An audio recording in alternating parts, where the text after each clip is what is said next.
obviously there's smaller signs for the younger guys and so on, to go a bit faster, have a bit more fun. I remember that 15 years ago maybe.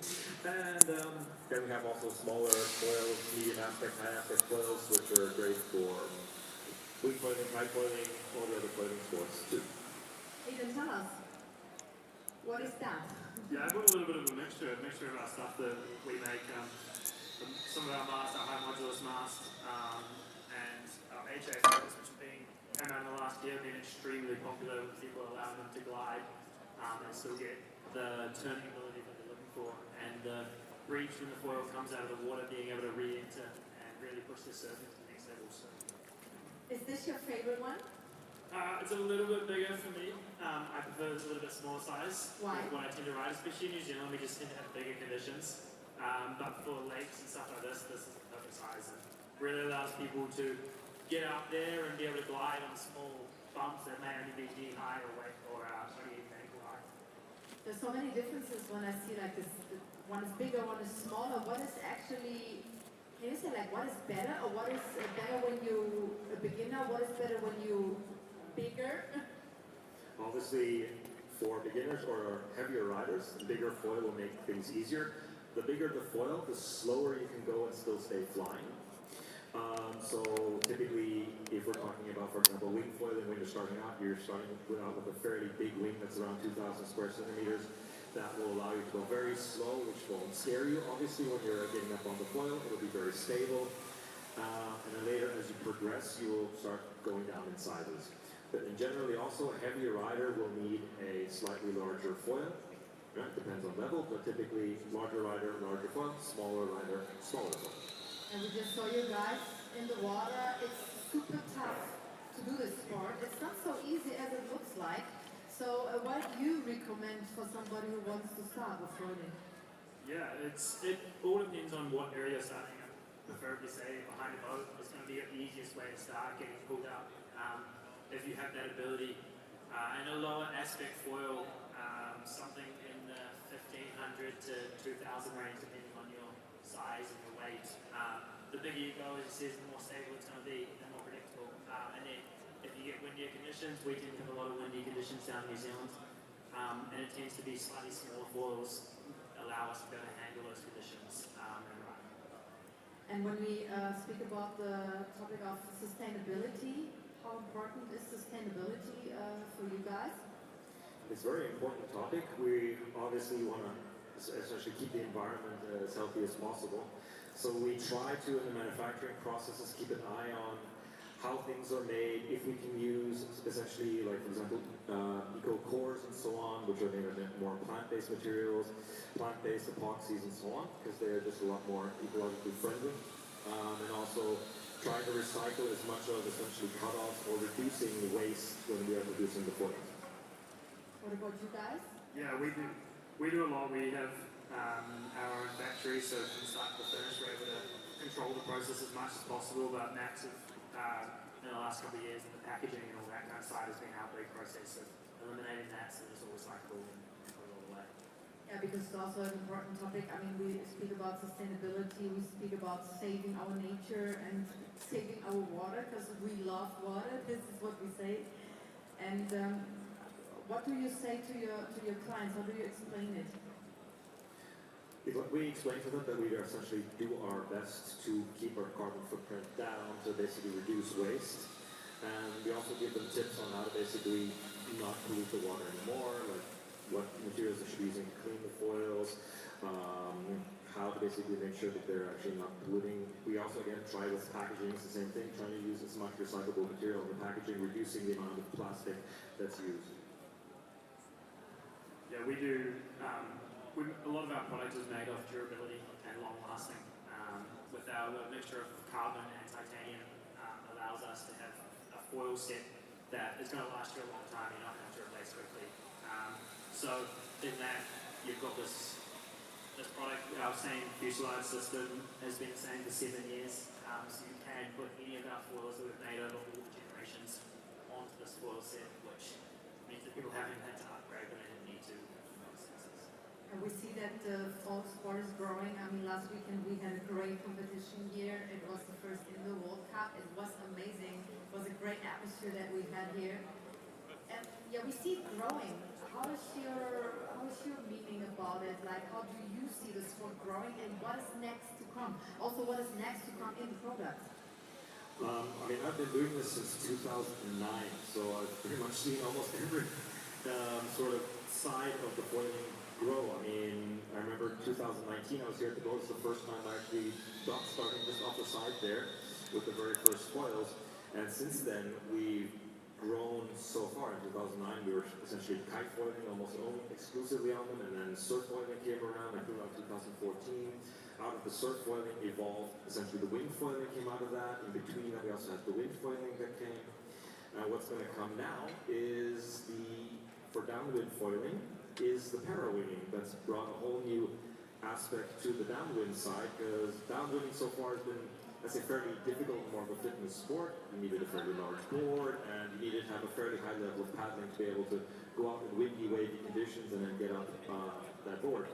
And now with the para-wing, it allows a lot of people to go out on the water would have thought, learning the paddle is too difficult. And also on the logistics side, on the downwinding, has always been, all right, I'm going to have to park my car 20 kilometers downwind, I have to find a friend to come with me and put his car upwind. Now you don't have to do that. The para-wings go reasonably upwind, so you can actually do your downwinder and come back, or go upwind first and then do your downwinder, at least that's what I do in the Canaries. And that will open up a whole new sport to a whole bunch of new people. Para-wing is not so easy, what we got to know on the weekend. You have to be already a little pro to try it, right? At the moment, but there's always an evolution. When we first started winging, where we didn't have the proper boards yet, the wings weren't that good, the foils weren't quite there yet. Yeah, there was only experts who did it, but then the equipment evolved to let other people in. Surf foiling was the same. I remember I was trying to surf foil on kite foils, which were this big. Yeah, and it worked, but it was extremely dangerous because we were going very fast, and it was like, no one's going to learn this. And then one of my favorite guys in the world, Alex Aguirre, went, no, we need big foils. And he made those first really big foils, and we're like, oh, this is easy now, then everybody can do this, and then it exploded. So once the right material comes along, it'll get easy for everyone. But you have to make the start somewhere, and that's a little bit difficult in the beginning, but it will evolve. With para-winging, since the first, from Greg, the first board riding Maui para-wings, already, I think about 6 months, in the last 6 months, we've seen a massive evolution just in performance on these things, and it's only going to get better. Did you ever try it, para-wing? I have given it a go. And it is like, as you spoke about, winging, surf floating, all of those evolutions. It's interesting to watch as all these first new brands jump onto it and sort of guide the way in what direction the sport's going ahead. And when we first thought about... It's nice though, right? Oh, exactly, and it's cool to see, and sometimes it's nice to sit back as a brand and be able to see what these smaller brands that are coming up through and have this idea that, oh, maybe we could do this, to see what direction they head down. It gives us a lot of insight of where you could go and what's going to happen with the sport. Is the power wing, is it going to be more like a kite, is it going to be more like the adjustability? There's limitations on every sport and there's advantages with every discipline.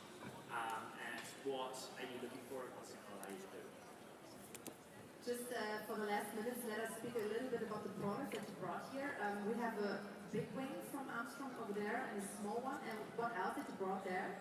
So I brought our HA, which I spoke a little bit about before. So that's our big foil over the last year. It's been prioritizing pump and glide with the ability to turn really good for surf foiling.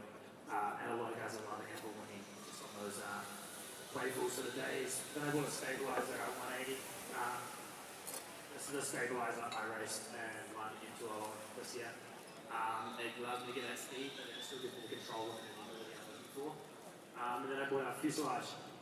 So this fuselage, like all of our Armstrong fittings, is titanium through the center. So it allows all your screws to go from stainless to titanium, so it slows down the corrosion rate and allows the parts to last longer without having to wash it down as much. Are you using a quite similar system at Indiana, or is there like a difference between the systems?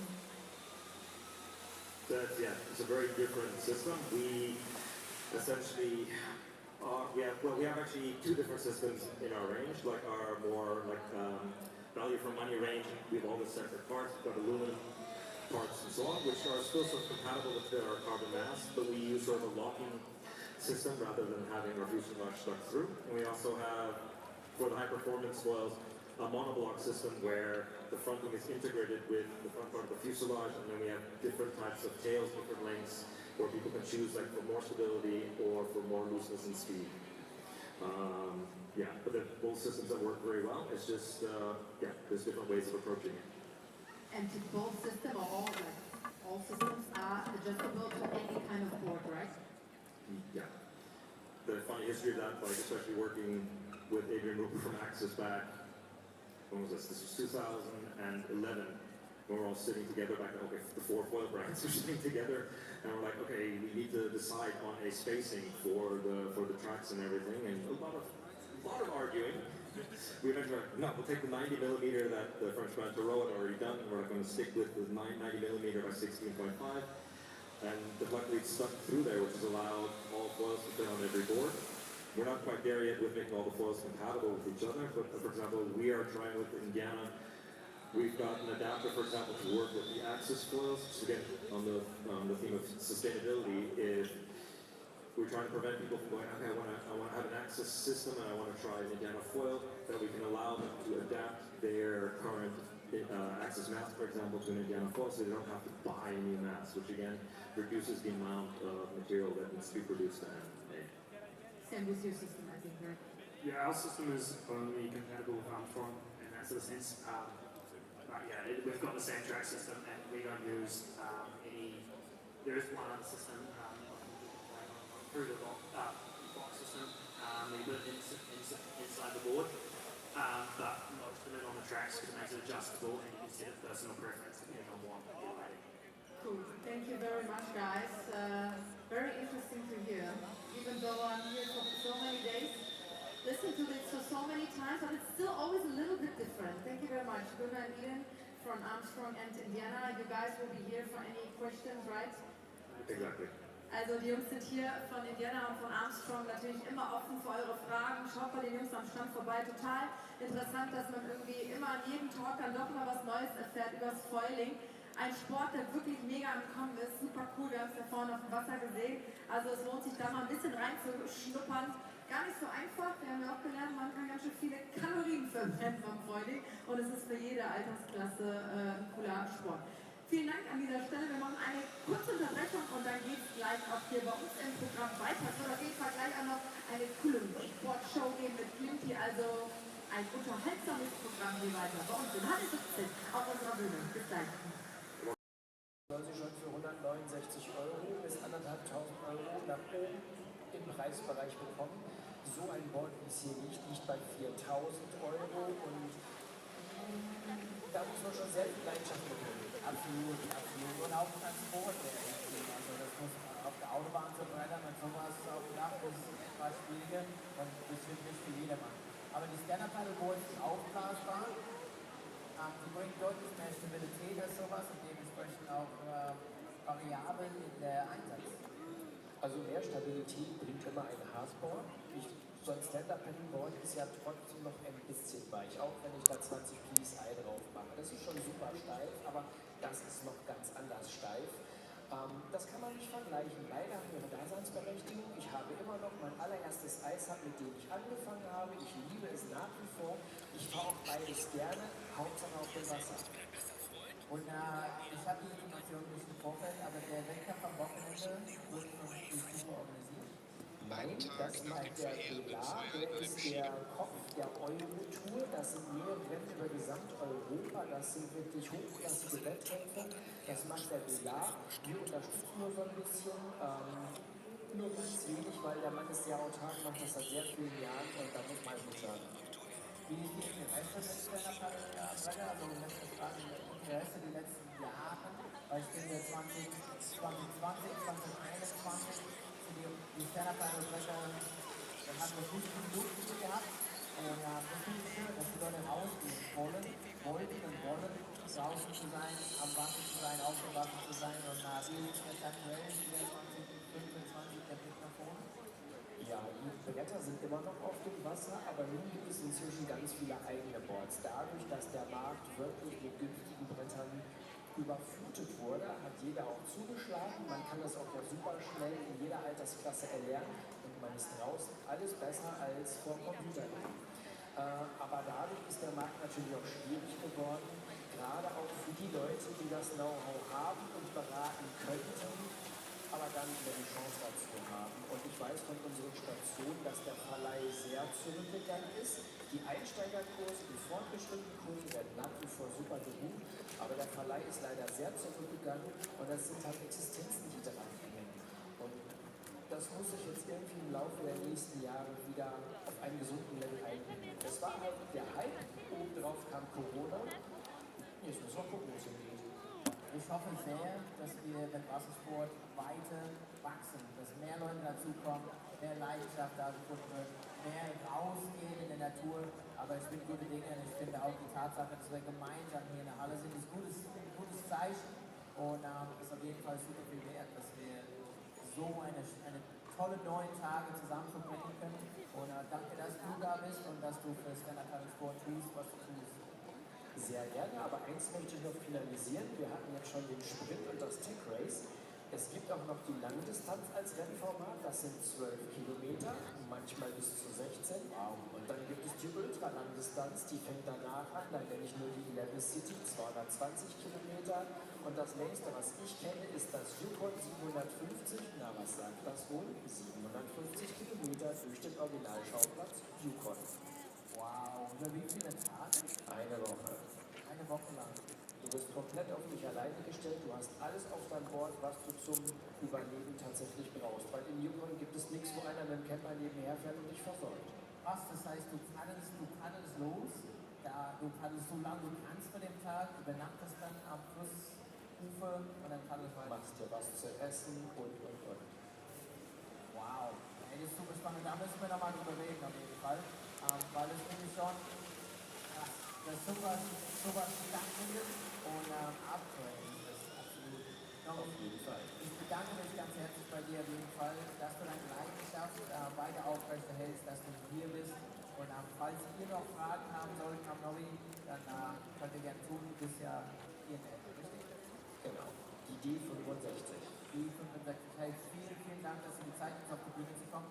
Und wir sehen uns sowieso die Tage. Aber das ist die Tatsache, dass du mehrmals am Tag hier bist, schätze ich sehr. Dankeschön. Danke, dass ich komme. Einige Fahrer haben wir noch, wenn er Zeit und Lust hat, gerne den Hoch. Spannende Geschichte. Hochgeschichte. In ein paar Minuten bin ich gleich für euch wieder da.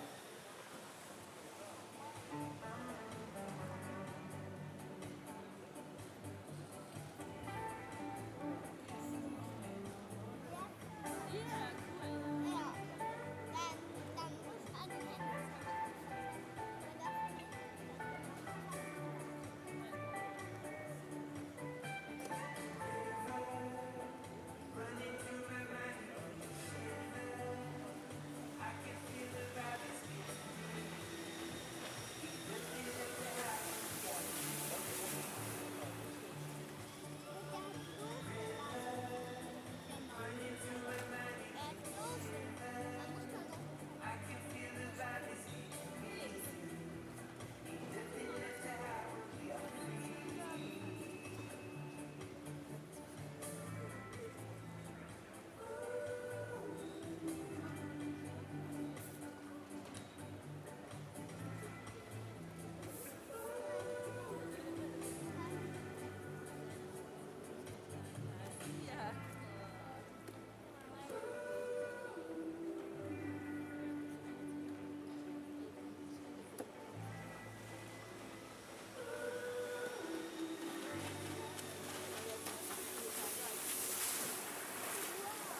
erwischt gehabt bis jetzt auf jeden Fall. Jetzt in den Abend hinein, 18 bis 19 Uhr, in der Halle 17, Happy Hour. Getränke zum halben Preis, falls ihr bleiben wollt.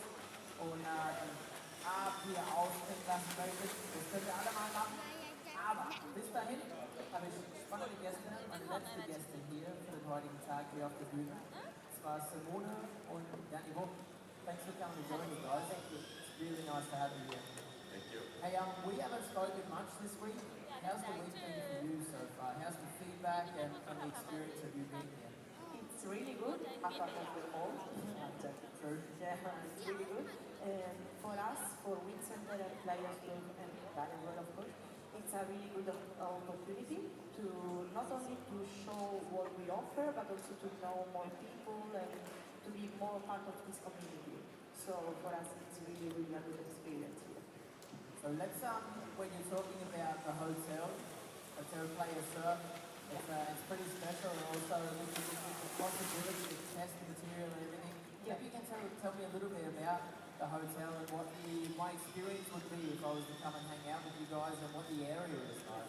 Explain. Our Playa Sur CBBC Hotel, it's located in Medano, that is in the south of Tenerife, and it's the only hotel in the beach of windsurfing, kitesurfing, surf, and wave corridor. It's a perfect for sporty people because there's not only activity for water, but also we have a place where you can do yoga. We have a pool, we have a restaurant, breakfast. So it's perfect also for fun. Downstairs to the hotel we have the wind center where we have a rental and lesson service. We have a multi-brand center, so for all kinds of person who likes not only wave but also free race, whatever. And then we do all kinds of water sports, windsurfing, kitesurfing, etc. And let me just ask you, how warm is it right now at home? Right now, 22 degrees, 25 degrees.